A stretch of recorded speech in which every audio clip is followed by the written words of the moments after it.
What's going on, y'all? Straight to the point, sports and entertainment. I want you to hit that like button, sub to the channel if you're not a member, and also hit the notification so that you're able to get all of my content. And be sure that you're sharing this video too as well. Now, on the podcast that featured former Heat players, both Mike Miller and Udonis Haslem, and then of course they had a guest who was also a member of the championship team of the Miami Heat when the Big Three were playing. It's Mario Chalmers. Now, he went on the record to explain the situation, and I'm going to also put the interview, if you haven't seen it, as well as the article in the description too as well. But he keyed in on the situation that had taken place when they were playing against Indiana, and they had got into it, okay? And listen, I want to make this really clear. That's not the first time that LeBron and Mario Chalmers had gotten into it before. They were always getting into it, and LeBron had gotten into it with several people on the team before, okay? But, they're not going to really talk about that.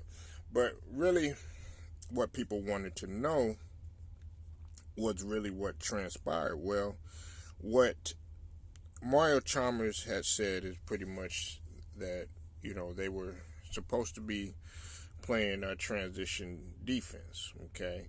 And Paul George had, of course, he had pulled up, and he had knocked down the shot or whatnot, and that's when LeBron had told Mario Chalmers, and of course, aggressively to guard him.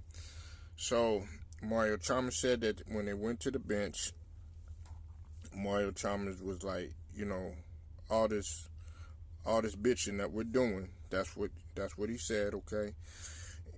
It's not getting us nowhere. We're supposed to be, we should be winning without all of that. And he said, you are the best player. He said, stop playing like a bitch.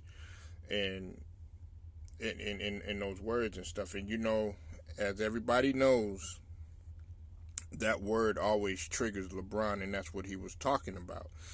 And LeBron has always had a problem with that word. You've seen that evident when he got into it with Ime Udoka, who is actually becoming, the Houston Rockets are starting to become the kryptonite to LeBron, okay?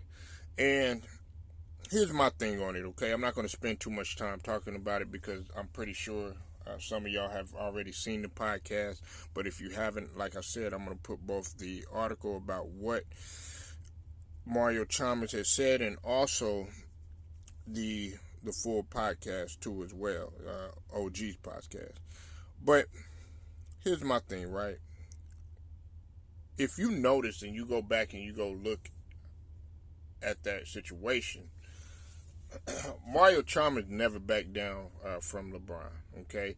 He's always been on record, saying that nobody feared LeBron. Now I don't know if that's something that he's always had in the back of his mind, when he's talking about LeBron, because of course people are always going to talk about, how was it playing with LeBron, things of that nature. But he's already been on record even before this podcast to say that nobody feared LeBron or playing against LeBron in comparison to someone like Jordan. He's already said that on a different podcast.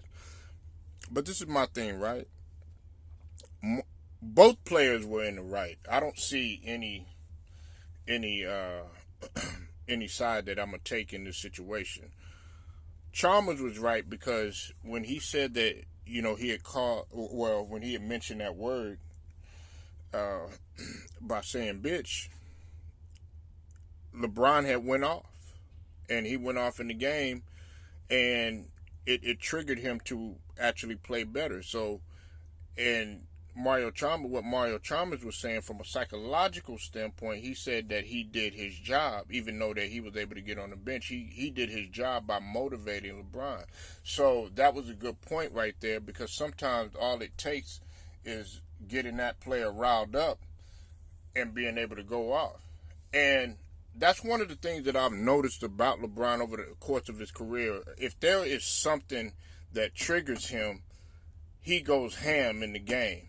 Okay, whether it's a critic or somebody saying that he can't do something or something like that, he'll do it every now and again. And if he was able to do that every single time, then just imagine how much more successful that he would have been. That's not to say that he's not successful now, but a lot of people felt like if he would have had that mentality when somebody, called him that, or triggered by that all the time, then he would have been a lot more successful. Now, I get where Bron is coming from too on at the same token, because listen, man, we're talking about men. We're talking about for the most part all alphas on the squad, and nobody's backing down, because Chalmers certainly didn't back down when LeBron had jumped up. He wasn't backing down, even though that LeBron is clearly got the size edge on and the size advantage on him. But he didn't back down at all. And Mario Chalmers, the thing about it is he has a right to feel how he feels, because you can say what you want to. Mario Chalmers was a clutch player many times, and he's bailed out that Heat team lots of times with his clutch 3-point shooting at times. Okay, but Bron was in the right too, though, because as a man, you're supposed to stand up, for yourself. You're not supposed to let anybody, disrespect you. But he clarified it as saying he wasn't calling him a bitch, but what he was saying is that you were playing like one or whatever. But either way, he came, to the defense of himself or whatever. Now, would it have been, petty if they actually would have got into a fist fight on the bench? No, it wouldn't have, because lots of players get into scuffles, even in situations that are less harsh than that. You know what I'm saying? We've seen the Miami Heat. We've seen Udonis Haslem get into it with people. We've seen D Wade and Gary Payton even before that got into it one time, and also in many other situations. So that's the mentality really that you're supposed to have. No one's supposed to back down, but instead you want to go ahead and you want to use that on the court, and that's what LeBron was able to do. So I don't really take no sides in this situation, but if I really did have to pick a side, I would go with Chalmers, because he was the one that actually elevated LeBron's play. But y'all tell me what you think. Make sure you leave your comments, like the video, share it, subscribe. Also hit the notifications so that you're notified. Until then, it's straight to the point, sports and entertainment. I'll be getting at y'all later.